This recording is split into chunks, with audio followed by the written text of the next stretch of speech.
本飯 MDS です。クラフトピアには冥界の使者っていうボスがいます。使者は優秀な魔法素材を落とすからたくさん倒したいよね。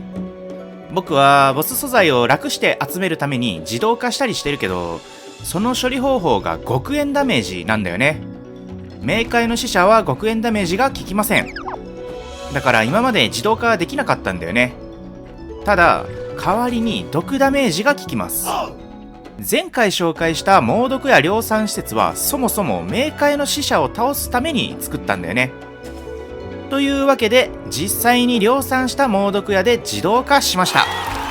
冥界の使者がスポーンする場所に矢が飛ぶようにするだけ。タイミングは12秒に1発撃つようにしています。2分に1匹ぐらい倒せて成果は上々。ただ完全放置できない。矢の消費が思ったより早いんだよね。60秒に1回猛毒矢を生産しても24時間したら材料を供給し直さないといけない。そんなのめんどくさい。ということで矢の材料供給から自動化しました。ちなみに手動で材料供給した方が圧倒的に簡単です。24時間動けば十分な方はこっちの施設を参考にしてください。完全自動化したボス部屋はこちらになります。ボス部屋？さっきのに比べてすんごい大掛かりになっちゃった。正直作った僕自身がここまでする必要はあるのか疑問に思っちゃってるんだけど、作っちゃったんでね、紹介します。全体の流れを見ます。まず毒キノコと原木を収穫します。毒キノコは毒薬にします。毒矢を生産します。できた矢を2つのマルチスリングに供給します。この流れを2組やっています。ちなみに猛毒薬は生産がどうしても遅かったので毒薬にしてます。だいたい 4,5 分くらいで1匹処理できてるかな。難しいのはマルチスリングの部分と動く根の部分かな。マルチスリングはどうしても外れることがあります。またダンジョンによって配置が違うかもしれません。動く根はレベルが高すぎると毒の生産が遅くて、低すぎるとリログで死んだりします。40レベルから60レベルくらいがいいと思うけど一概には言えないかな。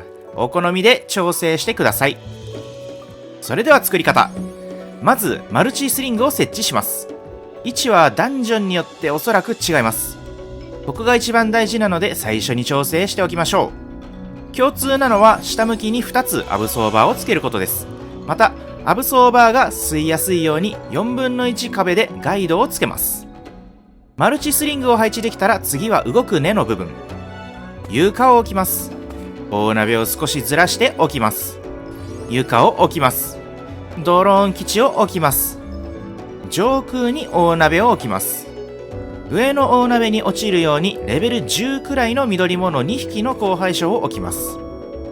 下の大鍋に落ちるようにレベル20くらいの緑物2匹の交配種を置きます。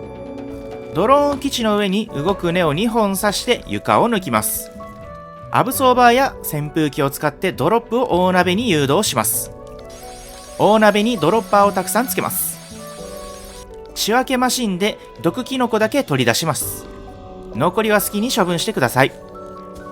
毒キノコから毒薬を生成します。生成した毒薬が25秒に1回排出されるようにします。次に原木。原木は苗木1本で全体に供給します。原木のドロップが2方向に出るようにドロッパーチェストを配置します。上の大鍋の横に木を植えます。ノコギリを配置します。片方の原木をさっき作った毒薬のラインに25秒に1個のペースで合流させます。毒の矢を生産します。毒の矢を2方向に2個ずつドロッパーをつけたチェストに入れます。毒の矢をマルチスリングまで運びます。この時マルチスリングの下に壁を設置しているので、アブソーバー側にアイテムが来るようにコンベアを配置してください。マルチスリングから毒の矢が発射されたら OK。 逆側にも同じように作りましょう。ボスドロップを吸い上げて宝箱部屋で回収します。最後に施設全体にモノリスを配置して完成。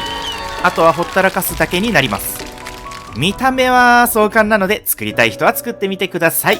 もっと簡単に作れたよって人もしいたらコメントで教えてください。ということで、冥界の使者完全自動毒殺施設の紹介でした。感想やリクエストがあったらぜひコメントしてください。ほぼ毎日ライブ配信もしているので見に来てくれたら嬉しいです。最後にこの動画がいいと思ったらチャンネル登録、高評価の方もお願いします。